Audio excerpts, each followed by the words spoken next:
What's going on YouTube? It's your boy Geimer, and in this video I'm going to be showing you guys the best playmaker build that you can use as a winger in NHL 25 World of Chel.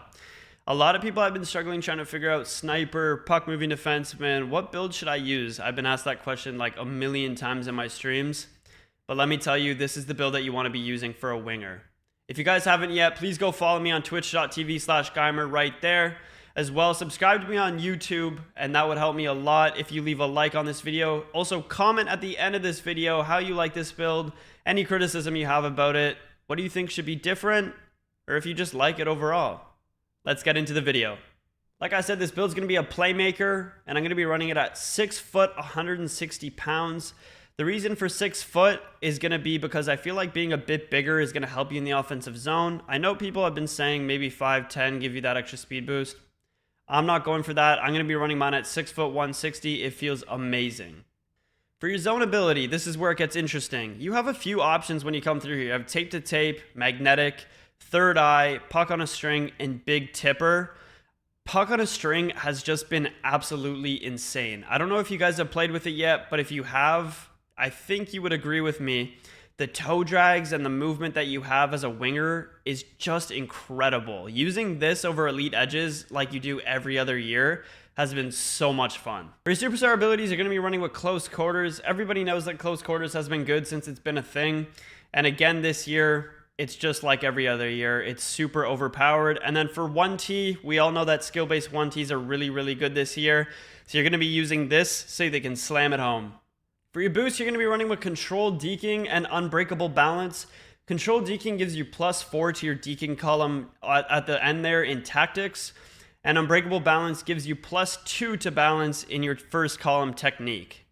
In the first column, you're going to be running with wrist shot accuracy and slap shot accuracy, both at 80. I feel like this is super leveled, and honestly, it feels really, really good. Your speed, you're going to run with it at 94. Like I said, if you really want that extra speed bump, you can go to 510. To put yourself at 95 speed, but I think 94 with 6 foot is absolutely insane. For your balance, you're going to be running balance at 80. Without the boost, it's going to be at 78, and I just feel like being at 80 gives you that extra edge to keep on your feet. Honestly, I like it a lot. I think it works. And along with being 6 foot and not being 5'10", I think you're not going to really get bumped off the puck, especially in NHL 25. For your agility, you're going to be running agility at 95. Without elite edges this year, you're really going to want that agility boost, and I think that it being at 95 feels really, really good. It almost feels like you have elite edges on this build. For the power column, you're going to run with wrist shot power at 77 and slap shot power at 83. Slap shot power has to be at 83 to get the silver 1T, otherwise you won't be able to activate it. So it being at 83 feels really, really good with some one-timers as well. Acceleration is going to be at 94 to match your speed at 94. I think this is really, really good. I don't think acceleration matters all that much. I know people have like different opinions on that, but I think that you could either mess with this a little bit, go up and down, whatever you think. If you want to put your wrist shot power up a little bit more, I don't think you need to have acceleration at 94. I think it would work at 92, but for this sake, I'm going to be running it with 94. Your puck control is going to be at 87 and your endurance at 89. Puck control at 87 is very self-explanatory, and your endurance at 89 is really, really overpowered this year because you need to have higher endurance. For your playstyle, you're going to be running with passing at 89, offensive awareness at 93, body checking at 79, stick checking at 79, and defensive awareness at 78. I feel like this entire column is kind of self-explanatory. You don't really need your body checking to be all that high.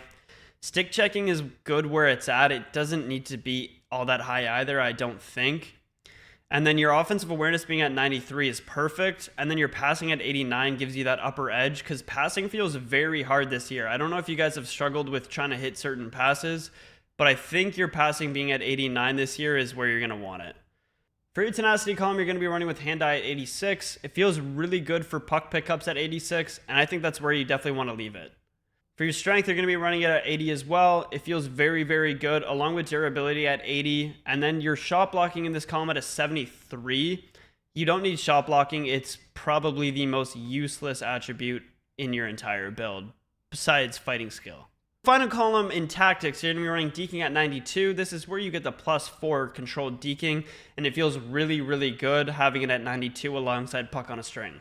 Faceoffs at 81 is self-explanatory. You don't need it all that high, but there are some chances where you might take faceoffs if the centerman takes a penalty. For discipline, you're going to be running it at 83, and then your fighting skill, like I said before, it's very useless, so having it at 73 is where we have it for this build.